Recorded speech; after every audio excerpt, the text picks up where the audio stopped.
తాకట్లో ఉన్న మీ బంగారాన్ని విడిపించి ఆ రోజు ఆన్లైన్ రేటుకి కొంటాం. Sharma gold company. ప్రేక్షకులందరికీ నమస్కారం. నేను గీతాంజలి. ఇవాళ మనతో పాటు ఉన్న అతిథి శ్రీ విద్యా ఉపాసకులు క్రియాయోగి ఆదూరి ఉదయ భాస్కర్ గురువు గారు. వారితో మాట్లాడదాం. గురుగారు నమస్కారం అండి. నమస్కారం అండి. చాలా సంతోషం, మీ ఆశీర్వాదాలు. అమ్మవారి యొక్క అనుగ్రహం. చాలా సంతోషం. అమ్మవారి గురించి 40 రోజులు దీక్ష చేశాం. ఆమె దర్శన భాగ్యం కలిగింది. అలా అయితే మిమ్మల్ని దర్శించడం మా అదృష్టం. సాక్షాత్ అమ్మవారే. గురుగా అయితే ఇప్పుడు అడిగినటువంటి సందేహం ఏమిటంటే, ప్రేక్షకులు అంటే సాధనా పరంగా ఏమున్నా మిమ్మల్ని అడుగుతూ ఉంటాం కాబట్టి, రథసప్తమి వస్తుంది 25వ తారీఖు ఆదివారంగా వస్తుంది. చాలా విశేషం అని అంటారు. మరి సాధనా పరంగా సూర్య భగవానుడిని ఎలా ఆరాధించాలి, ఆయనకి ఏమిటి ప్రీతి, అసలు ఎలా అయితే ఆయన అన్నీ అనుగ్రహిస్తారు, ఆరోగ్యమే కాదు ప్రతిదీ ఆయన అనుగ్రహించేది అని చెప్తారు కదా, ఎలా ఆరాధించాలి?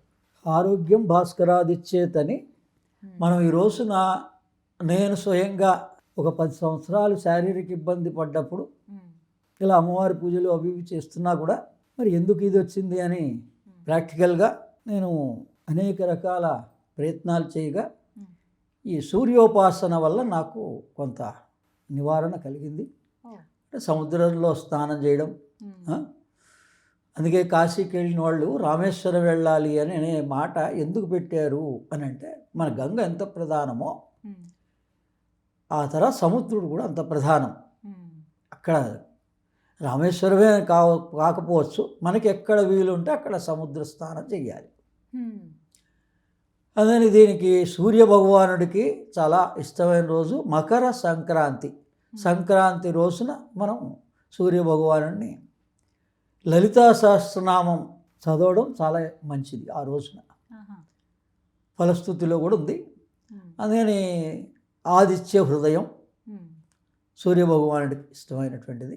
ఈ రథసప్తమి రోజున సూర్యభగవాను యొక్క ప్రధానమైన రోజు, అందులో ఇష్టమైన ఆదివారంగా వస్తుంది.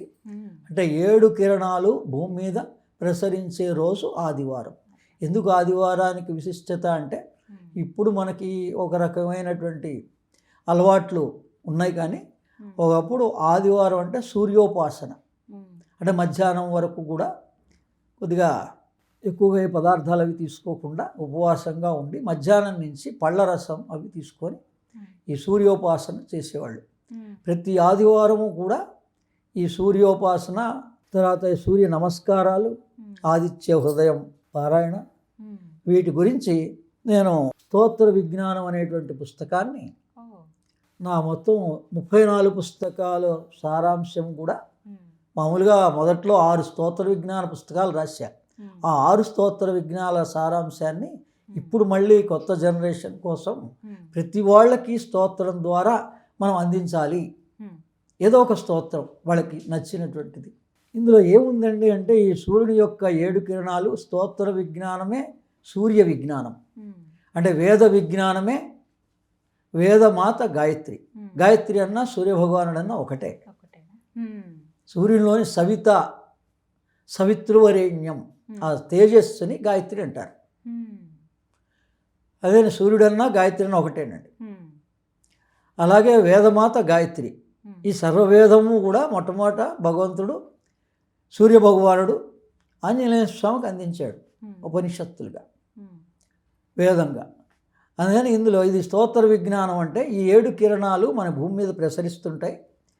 అందులో ఆదివారం రోజున ప్రధానంగాను, సంక్రాంతి, మకర సంక్రాంతి, సంక్రాంతి రోజున ప్రతి నెల కూడా సంక్రమణం వస్తుంది. మనం కనుక తెలుగు పంచాంగంలో, తెలుగు క్యాలెండర్లో చూస్తే ప్రతి నెల మధ్య రోజుల్లో సంక్రమణము, మాస సంక్రమణము వస్తుంది. ఆ రోజు విశిష్టత. ఆ రోజు ఈ ఆదిత్య ఉదయం పారాయణ చేసుకోవచ్చు. ఈ 12 సూర్యుని మంత్రాలని చదువుకోవచ్చు. ఏవైతే సూర్య నమస్కారాలుగా చేస్తారో అది సూర్యభగవాను యొక్క 12 నామాలు ఉన్నాయి. ఓం మిత్రాయ నమః, రవయే నమః, ఖగాయ నమః, పుష్ట్యే నమః, భానువే నమః, హిరణ్యగర్భాయ నమః, మారీచయే నమః, ఆదిత్యాయ నమః, సవిత్రువే నమః, భాస్కరాయ నమః. ఈ విధంగా 12 నామాలు ఆదిత్యుని సూర్య నమస్కారాలుగా ఈ 12 కలిపితే ఒక సూర్య నమస్కారం అవుతుంది. ఈ 12 పోస్టర్స్ కలిపి ఒకటి ఒక్క సూర్య నమస్కారం అవుతుంది. ఇటువంటివి 2, 3 సార్లు చేస్తారు మినిమం. సూర్య నమస్కారాలు అంటే అది అర్థం. అందుకని ఈ సూర్యుని యొక్క 7 కిరణాలు యావత్ ప్రపంచం మీద, భూమి మీద, మానవాళి మీద ప్రసరిస్తాయి. అవి మొట్టమొదటి కిరణం మన లోపల సంకల్పాన్ని ఉద్భవింపజేస్తుంది. దీనికి శ్రీరామరక్షా స్తోత్రం బాగా పనిచేస్తుంది. మనలో సంకల్పం అంటే అది ఇంకా వజ్ర సంకల్పంగా మీరు ఏదన్నా ఒక సంకల్పం తీసుకున్న సంకల్పం నెరవేరాలంటే సూర్యోదయానికి ముందు బ్రాహ్మీ ముహూర్తంలో శ్రీరామరక్షా స్తోత్రాన్ని చదివితే మీరు కనుక ఒక ఆసనంలో కూర్చొని అది వజ్ర సంకల్పం అవుతుంది. అలాగే రెండోది ప్రేమ ప్రజ్ఞ, రెండవ కిరణం, సూర్యుని యొక్క రెండవ కిరణం మన లోపల ప్రేమని ప్రజ్ఞని ప్రజ్వలింపజేస్తుంది. ఇది మనకి లలితా సహస్రనామ పారాయణ ద్వారా కలుగుతుంది. అలాగే సక్రియత, ఈ రోజున భార్యాభర్తలకి, పిల్లలకి, ఎవరికి ఏ ఇద్దరికి సక్రియత, ఆ సక్రియత హనుమంతుల వారి ద్వారా కలుగుతుంది. హనుమాన్ చాలీసా పారాయణం ద్వారా ఈ స్తోత్రం అన్నమాట.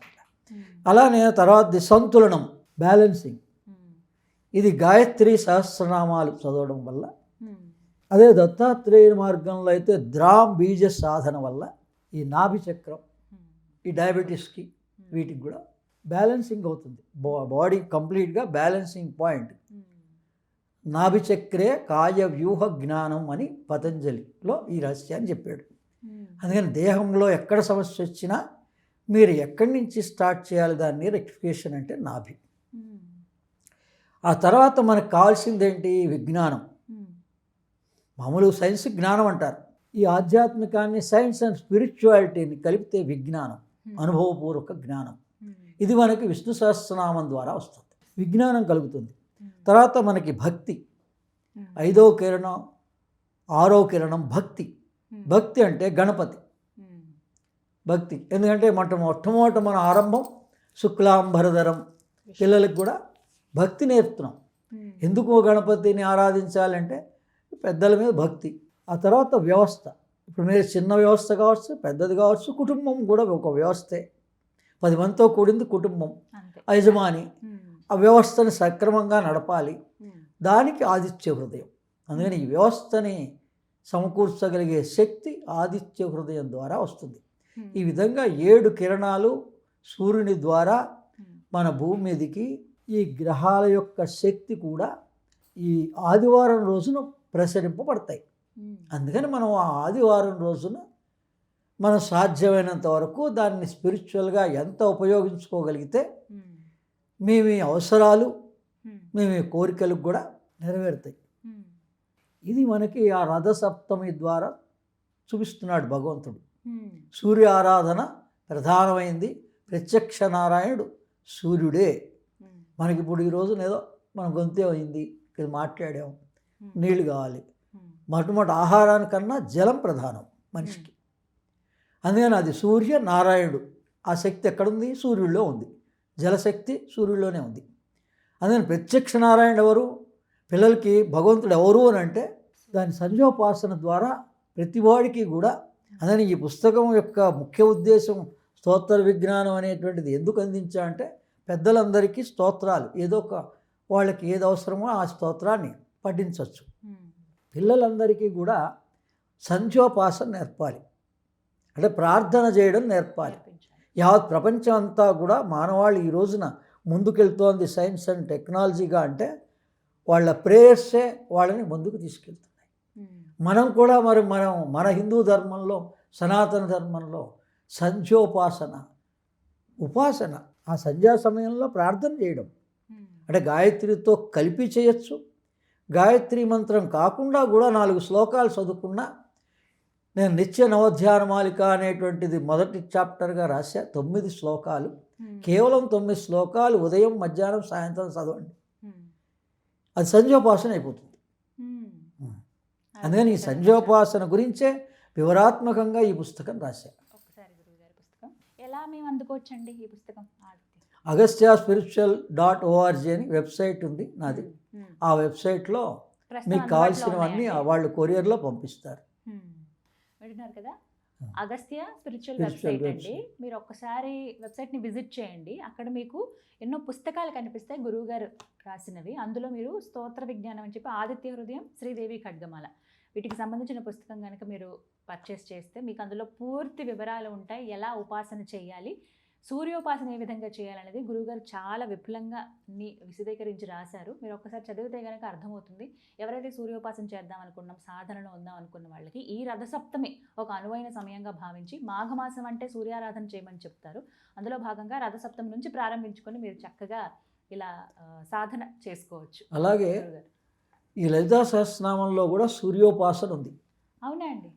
అంటే తాటంక యుగళీ భూత తపనోడుపమండల అనేటువంటి నామం ఆ, అమ్మవారు ఉమ్, చెవులకి ఒక కమ్మ సూర్యుడుగా, ఒకటి చంద్రుడుగా, మండలాలుగా ప్రకాశిస్తున్నాయి అని ఉమ్, రహస్యంగా చెప్పింది. ఉమ్, అందులో హ్రాం హ్రీం సహ, ఉమ్, హ్రాం హ్రీం సహ అనేటువంటి ఒక మంత్రం, సూర్యోపాసన మంత్రం ఉంది అందులో. ఉమ్, అందుకని అది గురుముఖత మీరు తీసుకోవచ్చు. తీసుకొని, ఉమ్, లేకపోయినా ఇది సూర్యుని యొక్క రహస్యం ఇందులో ఉంది అని భావించిన ఉమ్, ఆ నామాన్ని మీరు మొత్తం పారాయణ చేసుకుంటూ ఉమ్, ప్రతి చరణానికి ముందు ఉమ్, ఈ నామాన్ని చదవాలి. ఉమ్, తాటంక యుగళీ భూత తపనోడుపమండల అనేది చదవాలి. చదివితే మీకు ఈ రథసప్తమి సూర్య భగవానుడికి ప్రధానమైన రోజుల్లో ఉమ్, ఆయా మంత్రాలు చదువుకోవచ్చు. ఉమ్, ఓం హ్రీం హృణి సూర్య ఆదిత్య సూర్యాయ నమః అని కూడా చదువుకోవచ్చు. అలా ఉమ్, అనేక మంత్రాలు ఉంటాయి. ఉమ్, అందుకని సూర్యుని ఏదే రకంగానైనా ఉమ్, మనం తప్పనిసరిగా ప్రతి హిందువు అనేటువంటి వాడు అందరం కూడా ఉమ్, మన పిల్లలకి, భావి సమాజానికి, తర్వాత అందరికీ కూడా ఉమ్, ఆయురారోగ్యాలు కావాలి అంటే ఆరోగ్యం భాస్కరాదిచ్చేత్. ఉమ్. చక్కగా వివరించారు గురుగారు, ధన్యవాదాలండి. ఎవరైతే ఇట్లా పుస్తకాలు తీసుకుందాం అనుకుంటున్నాము, గురువుగారి ఉపదేశం మాకు స్వయంగా లేదండి అన్నవాళ్ళు చక్కగా గురువుగారు రాసినటువంటి ఈ పుస్తకాలను మీరు చదవచ్చండి. పూర్తిగా మనకు అన్నీ అర్థమవుతాయి, అందరికీ అర్థమయ్యే భాషలోనే చాలా సరళంగా రాయటం జరిగింది. agastyaspiritual.org అనే వెబ్సైట్ అండి. మీరు ఒకసారి విజిట్ చేస్తే ఎన్నో పుస్తకాలు ఉంటాయి. మీకు కావాల్సింది మీరు సెలెక్ట్ చేసుకుని కొనుక్కోవచ్చు. తప్పకుండా వెబ్సైట్ని విజిట్ చేయండి. నమస్కారం.